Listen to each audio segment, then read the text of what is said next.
Mexico, home to some of Earth's most advanced, mysterious, and violent ancient civilizations. Archaeologists and historians continue to uncover treasures buried for centuries in the jungles and the deserts of Mesoamerica. The Olmecs, one of the earliest to occupy the region, left behind giant stone heads, whose features resemble races from the African continent. The Mayans, whose pyramids and architecture rival the monuments of Egypt, the Middle East, India, and the Orient, developed a form of picture writing and ways of recording dates on stone. And the Aztecs, who, like the pre-Columbian civilizations that preceded them, practiced a religion that relied on natural forces. They too built tremendous temples, carved monumental structures, and complex sculptures, masks and ornaments, as well as creating calendars and timekeeping systems. These are but a few examples of the sculpture, artwork and writings that survived the conquest and pillaging of these great cultures by the Spanish in the 1500s. Historians today agree that humans arrived in the Americas and did not evolve there. What they don't agree on is when and how they arrived. Some believe that the first inhabitants of Mexico were descendants of Siberian immigrants who crossed the Bering Straits land bridge to North America. Others say they might have sailed or canoed across the Pacific, and even might have been one of the lost tribes of Israel. There are even theories that they were the survivors of the lost continents of Atlantis or Lemuria. The noted American psychic Edgar Cayce reported this as a fact in numerous readings given in the early 20th century. Recently, some researchers like Erich von Däniken speculate that ancient astronauts from outer space arrived thousands of years ago to populate the Earth, or to breed and intermingle with the primitive human cultures they found there. They point to a number of mysterious artifacts that they claim supports their theories. Skeptics say that there are more rational explanations for them. But now, strange, controversial artifacts have appeared that paint a different picture of Mexico's ancient past. Controversial because the images on these artifacts suggest something that most historians and archaeologists refuse to believe.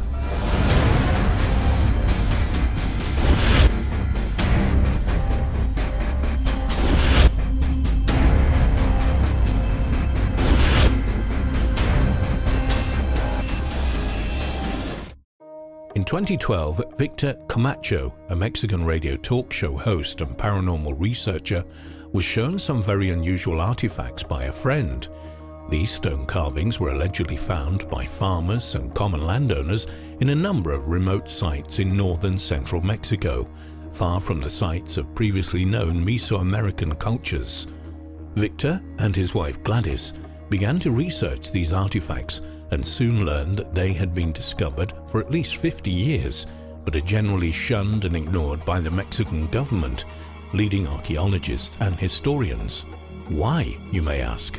One reason is that the landowners have kept their locations secret and have not allowed professional scientists and archaeologists to investigate them on site.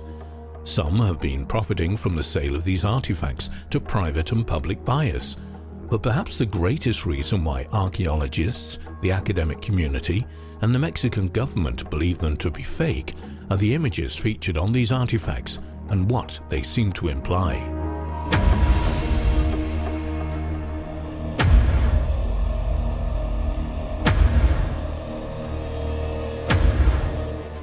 Most people who have seen these images agree that they do not represent human beings, gods, or other things that are native to planet Earth. They seem to represent what UFO researchers recognize as extraterrestrial beings, half human, half alien hybrids, and UFO vehicles. These carvings, most etched into polished, hard rocks, show precise, highly developed techniques that suggest that they were created by a very advanced and technically sophisticated culture. Are these authentic ancient artifacts or very clever hoaxes, as many experts claim? One way to find out is to have them carbon dated, but rocks can't be carbon dated. There are, however, a number of sculptures with other kinds of stones glued onto them. Researchers removed some of these stones and were able to carbon date the organic materials found in the glue. The results of one test performed at a German laboratory date that artifact as 3,800 years old. A second carbon dating of a different sculpture at the University of Arizona AMS laboratory produced a date of 7,521 BC. This is strong evidence that at least some of these artifacts are genuine prehistoric relics. So if we take the position that these are real ancient artifacts, what can we learn by studying the images on them? Let's start with the faces. They depict humanoids with rounded heads, large slanted almond-shaped eyes, small or no noses and small mouths. All of these features are common to what UFO researchers call grey aliens or the Greys. Some are depicted as floating or flying in the air. Another feature common among the beings is that they have 4 fingers. Many people who claim to have had contact with extraterrestrials report that they have 4 fingers also.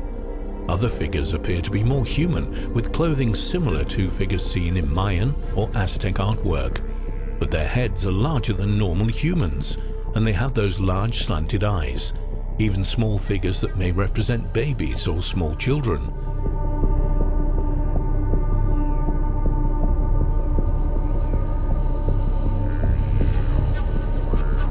In many cases, the children are being held up as a possible offering or sacrifice. There are no indications of blood or killing in these renderings, a feature common in other Mesoamerican cultures and artwork.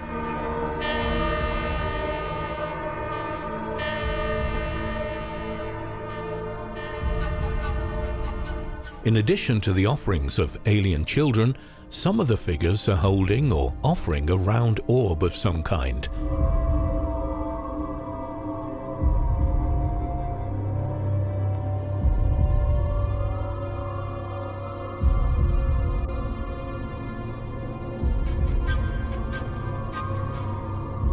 Another interpretation is that the orbs are being given to the kneeling figure. Many figures have what appear to be wings. Was this part of some religious or ritualistic costume, or does it represent the fact that these entities could fly? Some may speculate that these beings are angels or gods, as depicted in other works by advanced cultures worldwide. There are also female figures depicted, with some indications that they are pregnant with extraterrestrial-looking embryos. Researchers in recent years who work with people claiming alien abduction experiences report that they have been impregnated by the ETs and that there is an active program to create human-alien hybrids. These artifacts may indicate that this phenomena has been occurring for many thousands of years.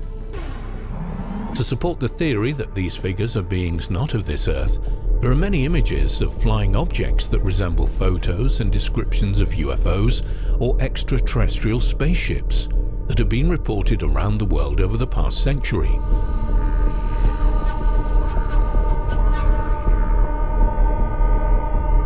Some of these show what appears to be a beam of some kind coming from the bottom of the craft. In cases where they are shown above the figures offering a sacrifice, could this represent the children or hybrids being lifted to the UFOs? Or do they represent the UFOs delivering these alien babies or hybrids to the citizens of Earth?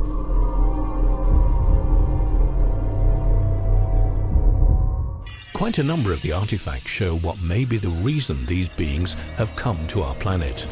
These round circles may represent the ET's home planet. Some are plain circles, but most are surrounded by dozens of small dots. Does this indicate that their planet was destroyed by asteroids? Another explanation is that these might represent a technically advanced civilization with a planet surrounded by manufactured satellites similar to Earth. In any case, several of these planet icons have several large cracks running through them. It's easy to interpret this as representing earthquakes or other planetary destruction. Some of these images show what appears to be a comet, but instead of hitting the planet, it is aiming away from the planet, which may actually represent their craft leaving their world to escape their catastrophic planetary destruction. Again, we can only speculate as to their meaning. The one aspect of these carvings that matches other Mesoamerican art is the depiction of animals that are common to these regions: wolves or dogs, snakes, panthers and crocodiles.